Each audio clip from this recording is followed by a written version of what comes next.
There we go. Hi, everybody. Welcome. Thanks for joining us for the final IEA webinar of 2025. This is a monthly webinar series that is free for you to attend or host as an IEA member. I know most of you. If not, my name is Lisa Jordan. I'm the Managing Director of the IEA, and I'm also the Executive Director of the Charlotte Executives Association. I am excited to introduce our webinar host today. But before I do that, I just want to give a quick little plug and let you know that we are working with Cindy McFall, who's on our call today with the Akron execs and planning the IEA conference for 2026 in Akron, Ohio. So I hope you'll be on the lookout for more information about that. It's looking like it's going to be toward the end of September of next year, but certainly keep that on your radar and pencil us in on your calendars. We'd love to see as many folks as possible attend that next year. All right, I am going to introduce Mickey Pendergast, who has spent his career in both self-employed and corporate roles, many years in the food business, and most recently as the VP operations for a national equipment and supply company. We also had a great conversation learning about Mickey's history as a competitive curler and on various curling teams. In the past few years, he's transitioned into coaching high performance teams. And for the past 8 years, he's operated a consulting practice that focuses on reducing cost at mid-sized businesses, helping clients grow profits even in times when sales are flat. He's been a member of the Calgary execs for 6 years and is currently serving as the past president. Mickey, the floor is yours. Great. Thanks very much, Lisa. Appreciate the introduction and welcome everyone. Hope to keep you somewhat entertained here with what I've got to share. I'm going to share my screen now.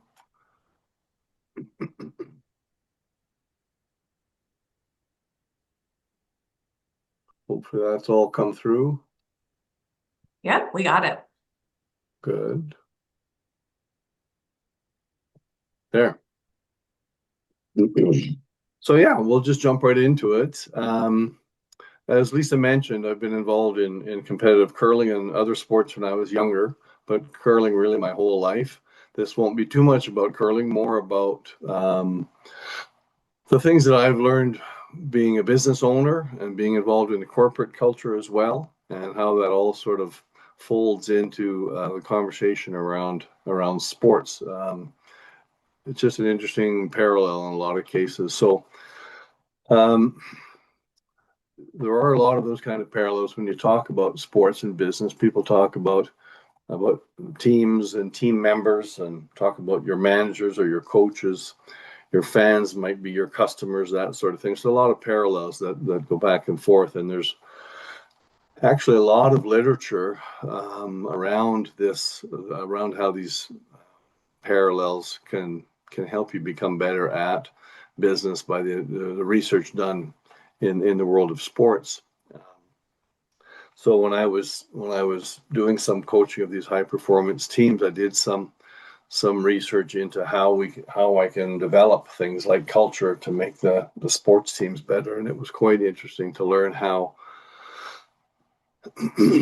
those same teachings can be transferred over to business. So one of the books that I stumbled across during this little quest, and I highly recommend this to anyone who wants to learn more about building a culture or building a team. But I'm not much of a rugby follower, but I was recommended this book and I read it and I found it quite fascinating, actually. So the All Blacks are a team from New Zealand. They have a reputation. They're the most successful rugby team in the history of rugby. And their early culture was notable by, it was a culture of sort of a violent, aggressive, intimidating persona. Their team bonding was done mostly through heavy drinking and a win at all costs mentality, which worked for quite some time, actually. But eventually that persona ran its course as they were surpassed by modern training and strategy methods that other teams in other countries were employing. So this author, this James Kerr, was intimately involved with the team as they spent a ton of time and energy rebuilding their culture from the ground up, and they once again became dominant but from a different perspective. They never did abandon their legacy, their history of intensity and a fierce approach to winning and getting results. But they added a ton of focus on professionalism and team relationships to that identity to get back to being the highest rated and still the most feared team on the planet. If you've ever seen video of them doing this dance that they do, they call it the haka. It's a dance they do out in the field that's all coordinated and this like the Maori warrior kind of a thing. It's quite intimidating if you're on the other team to watch these guys go through this exercise. But the author does draw several parallels to business and personal success stories and how the learnings of the All Blacks can be incorporated. So again, I'd recommend this for anyone looking for a different perspective on team building and goal setting. So I did some research on some of this stuff. This saying's been around forever. It's been attributed to Peter Drucker. Some people say that it was someone else who came up with it, but this culture eat strategy for breakfast strategy is obviously critical to succeed in business. But without the right culture, the strategy doesn't get executed as well as it could. So you need the culture, sort of a chicken and egg thing. So, during my research, I came across this study done by a group called Janssen Sports Institute. So they analyzed and surveyed hundreds of teams, a lot of college sports teams, some professional teams all over the world, primarily in the US, but they were able to identify 8 specific cultures that were common to sports teams that you can apply to business or life as well. But so I'll just go through them really briefly because we have some more to talk about in other slides here. But just so you understand this chart, on the y-axis here, you've got relationships and the focus on relationships on a team or in an organization, and the x-axis is on results. So what they found is that if organizations focus on just one or the other, they end up with different cultures, whether it's this cutthroat competitive culture for people that pay attention to only results, and this sort of friendly, congenial country club kind of culture if you focus only on relationships. But if you want to be a championship team, then you need to find a way to be successful in both, in nurturing both of those qualities. So on the sports team, obviously relationships with your fellow players is pretty critical as you're out there with with them all the time, same as in a business team. But as I mentioned earlier, you're still part of a larger team. You might have coaches and sponsors, and trainers and fans and customers and owners. All those things are very similar in business and sports. But even in an individual sport like golf or tennis, to me, there's a parallel to a lot of the solopreneurs that we run across in our organizations. In the Calgary Executive Association, we have probably a third of our members are kind of either consultants or coaches or solopreneur kind of people. So, but culture is still important to them because you're still part of a larger team. You might have things like you might have your accountant providing financial advice, or your SEO or marketing person, or your networking partners or extended team like your execs association people. They're all part of your success, and how you interact with them is still just as important in developing your own personal culture. So what might be kind of interesting to do today? I gave this similar presentation to our execs association when I did my corporate profile about a year ago or so. But it might be interesting for you to kind of, as I describe these different cultures in more detail, to maybe give some thought to your own team culture, and maybe see if you can identify cultures that you've been a part of in the past, or maybe that you are in now, or might want to be or aspire to be. And it might pick up some pointers on how to develop a championship culture within your organization. So I might refer back to this graph a couple of times just to remind us what they look like. But I'll go through them a bit here now. So I'm going to talk about 7 of the 8. The first one is this cutthroat culture, and it's really just a more a nastier version of a corrosive culture, so I don't have to spend too much time on that. But so in the corrosive culture, there's a lot of conflict and frustration, sometimes gossiping and distrust. So relationships are not even really considered, in a group, in an organization that has this type of culture. You get cliques that develop and divide and distract the team. And rather than being together to battle your opponents or your competition, your team members spend more time battling each other, and even the coaching staff or the managers. So there's really a tendency to become resistant to team goals. So I was actually part of an organization that was pretty close to this kind of a culture. They were trying really hard to develop a competitive culture. They kind of accepted the fact that they would never probably reach anything higher than that, but all they focused on was numbers and nothing really on relationships or individuals. So it created an environment where there wasn't a lot of cohesion, nobody working together other than trying to hit short-term goals. So to me, that shows a lack of leadership. They didn't really focus on the relationships and even on results. It was very short-term. So it was ineffective, I thought, in terms of achieving any of the goals that they might have. The next one is on the other, if you remember this y-axis here, the relationship. So this one is, they call it the country club culture. So this is a more of a culture of entitlement and leisure. More important in their minds to look good and have fun rather than winning championships. So there's no real method of setting accountability. There's no accountability expected or measured. Obviously, the results are going to be poor, and even though the relationships are somewhat superficial because there's no common mission or no tying people together to a goal. But without accountability, you're not going anywhere. I've had when I gave this presentation before, people say this sounds like some government jobs they've had in the past, but I won't get political here. So, anyways. And on the same strength on the y-axis, this one is a little bit of a half step ahead of the country club culture, but at least they somewhat value relationships. But it still focuses mostly on getting along and preserving these harmonious relationships. A bit of a support group or a social club rather than a high performance team focused on winning.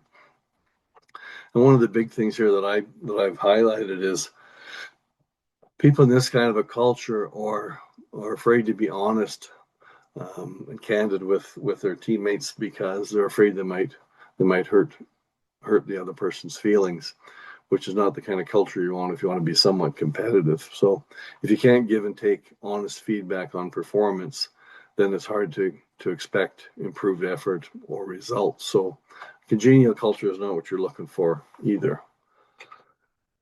And another half step ahead of that, but still strong on that y-axis, is what they're calling the comfortable culture, which is relationships and results are both somewhat important, and they're set reasonable standards, but it doesn't push anyone out of their comfort zone. And I don't know if you've ever seen the Venn diagram of where your results are here and your comfort zone is here, but there's no overlap. So if you want to get results, you quite often have to step outside your comfort zone to get what you're looking for. So if you're too comfortable and you're too complacent and there's no collective sense of mission amongst the teammates, then you're not going to get where you want to go either. So you're never going to be winning championships if you're in a comfortable culture because you're only getting average results. And I thought I'd touch briefly on this slide on mission and vision statements. So I assume we've all been part of organizations that have a mission statement or vision statement or core values, those kinds of things. An organization I was part of in the past you had to post it in all the showrooms, your core values and the mission statement. I thought they were pretty weak. One of the number one core value was creating stakeholder value, which is great if you own a bunch of stock or something, but for your average, frontline employee, they don't know what that even means. They're creating stakeholder value. So a mission statement really should be there to motivate and change behavior in the staff and actually have a sense of a mission that people connect to their day-to-day lives. So if you don't have this collective sense of mission, then you're not going to have a team that's actually pulling all in the same direction. So you're only going to get mediocre results. So that's not an ideal culture either to get where you want to go. So this one I've focused on a little bit because it does produce results. They're more short-term results. This is organizations that focus on results. They don't spend any time or energy or effort on relationships, but it can create some strong, especially short-term results. There's a lot of competition with internally and externally as people focus on trying to achieve those results, quarterly numbers or monthly numbers or whatever targets. And that competition is great. It definitely spurs on a lot of achievement within a lot of people who are motivated appropriately, but it can inhibit or even destroy relationships within the team because it becomes quite a selfish pursuit. You really want your teammates to be collaborating and pushing each other in a positive manner in an ideal culture. So if all you focus on is talent, you don't hire or develop character and people skills, then you're going to end up with you're going to get some results, maybe not optimal results, but you're going to definitely get some results because people are motivated by these types of things. I find this is common in larger organizations, like the one I mentioned earlier. They'll settle for this because it's really the best they can expect. If they consider if they can hit some short-term financial targets and meet their budget expectations, then that's how they define success. If people happen to fall by the wayside and come and go and you get high turnover that they consider the cost of doing business, as long as we're getting our results, then it's high fives all around and everybody's happy. So I don't know if it's still the same, but I remember reading something a number of years ago, for example, where IBM sales teams, I don't know if this is true or not, this is what I heard. So regardless of whether they hit their targets, the bottom 10% of the sales team got fired every year and replaced. No matter, even if you hit your targets, if you're in the bottom 10%, then you're let go in place of someone who's more, hopefully gets better results. So that's a pretty, hardcore approach to success, as opposed to some companies perhaps like maybe Apple or Nike or those kind of companies who really have sort of a common sense of purpose or a mission. They're there to change the world with their brand, as opposed to just hitting this quarter's numbers or whatever. So anyways, that's an example of competitive culture that, again, it can succeed, but it's limited. It has a definite ceiling to it because you never really get people to go above and beyond. So this one is probably about as far as most successful companies get. They refer to it as constructive culture. So you get a good balance between focusing on results and some focus on relationships as well. Most of your team members are committed to being successful and they're willing to do the hard work to get where you need to go to achieve those levels. And on a relationship level, they develop that bond with each other and strive to get along and work together. So it's pretty good. It's a pretty successful team this way. It's positive, it's productive, quite often successful, but it does fall short of what these studies have shown creates that intense level of commitment, that intangible chemistry and the kind of accountability you'll see in a championship culture. So when I read up more on that Janssen Sports, the studies that they did, these were all categories that they identified based on the successes and lack of success of teams, and identified these different features. So what they found was these cultures that didn't quite reach the level of a championship culture typically was a result of leadership perhaps not sending the right message on the mission or the core values. As I mentioned earlier, the team members are not truly inspired to go above and beyond. They're not willing to sacrifice their personal situation for the betterment of the team. So that's really where it comes back to is the leadership being able to provide that type of messaging that inspires the team to take that extra step. And I think we see that in a lot of sports teams. A collection of superstars doesn't necessarily win championships. It's the ones that have that intangible, that chemistry that creates that team spirit that people will push each other and make sacrifices for their teammates. And I think there's parallels to business for that. So the features of a championship culture then was where you place a premium on both results and relationships. So from a results standpoint, as I've mentioned, there's a strong sense of mission and purpose. The team members all know exactly what they want to achieve. They've developed burning desire to achieve that. They're focused on the team goals, and their high standards provide them with their teammates provide them with candid and frequent feedback. And that's really a critical part of this success, is that ability to give and take positive feedback, even negative feedback, but there has to be a mechanism in place to provide that kind of feedback. You need instant feedback when there's something going wrong or something going right. That comes back to the leadership being able to appreciate effort and commitment and communicate the kind of goals on performance, results, all the rest of it comes back to the leadership. So, and there's a highly, they highly value relationships. So all team members are treated with respect, and they're valued for the contributions they give, whether they're large or small. And that's really the secret to it all, is having a way to communicate those kinds of contributions of all the teammates. So they'll take pride in their roles. They know their value to the team. They feel appreciated for whatever role it is that they're playing. And the leaders will have an intentional way to build relationships within the team. People will feel respected, and that will help them perform to their potential, to their maximum potential. Important that they feel appreciated and cared for. That's how they're more likely to subvert their individual goals for the benefit of the entire team.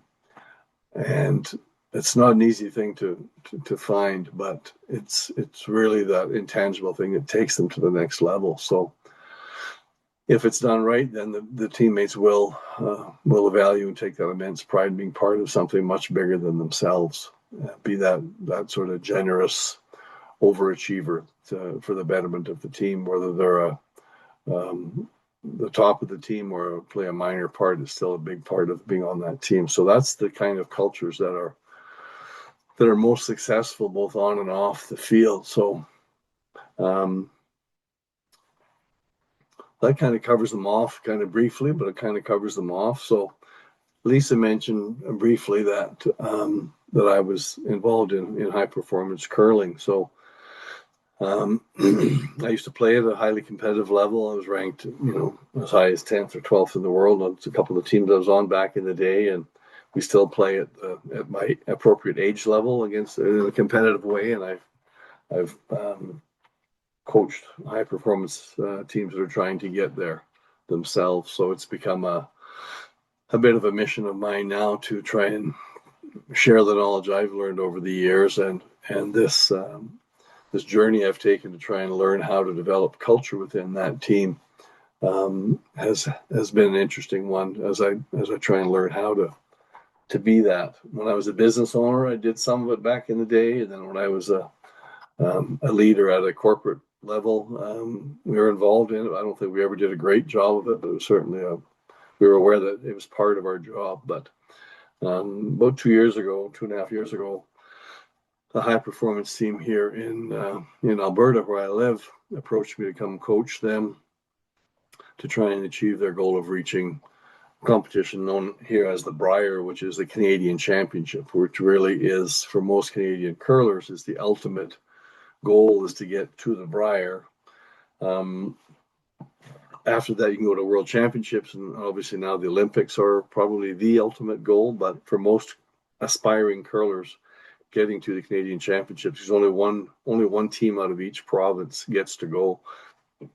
So you have to win your province first.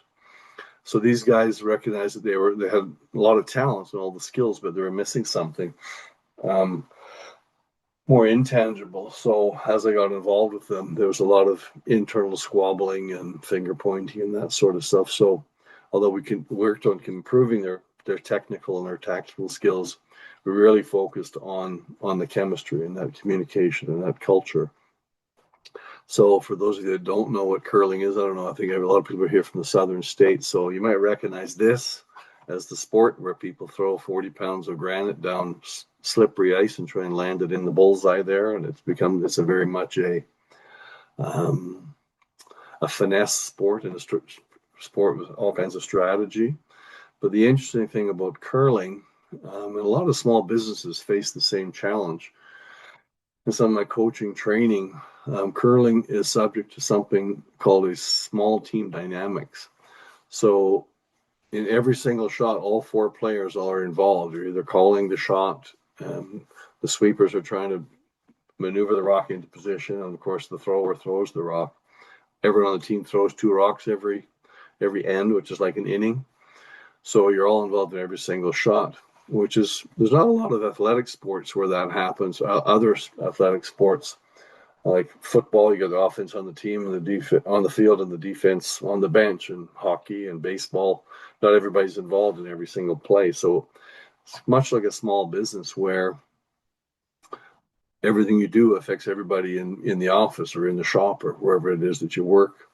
Big, huge corporations, maybe not. What the people are doing in New York doesn't affect what the people are doing in California, maybe on direct level. But it's I thought it was interesting to compare that to small business. But but it's actually this sport has actually taken off in the U.S. The U.S. won the men's gold medal at the 2018 Olympics, which has spurred a lot of interest in the sport. So, anyways, the team I was working with, we worked hard to develop all the pieces of the game, and we actually ended up winning our province. That was us on the front page of the local sports paper, and that actually got us to go to the Brier, which is held in an arena, and it was sold out pretty much every draw. And we didn't do great there. The pressure of that event, our culture broke down. It was a bit fragile. And we had worked hard at it, but when things didn't go right on the one day, we lost two games that we thought we should win. And so the culture broke down, and it actually became a bit of a disaster, to be honest. And less than a year later, the team blew up and they all went their separate directions. So it's not a real success story. It's a kind of a success story because we did really well to get to here. But anyway, so it's an interesting parallel to if you don't have that continual commitment to the culture, then it's all going to fall apart. So that was really about all I had for this. I want to get back to this just as a reminder. I thought it might be interesting for people to review their career history or maybe where they're in now and identify which of these cultures they're in, and to see if there's picked up any pointers on how to maybe get to where you want to go. So if there's anyone with any questions, I'm open to questions or comments or whatever you got. Thanks, Mickey. That was a great presentation. Who has a question they would like answered? Please feel free to unmute yourself and jump right in, or if you're not in a place you can do that, you can certainly leave something in the chat.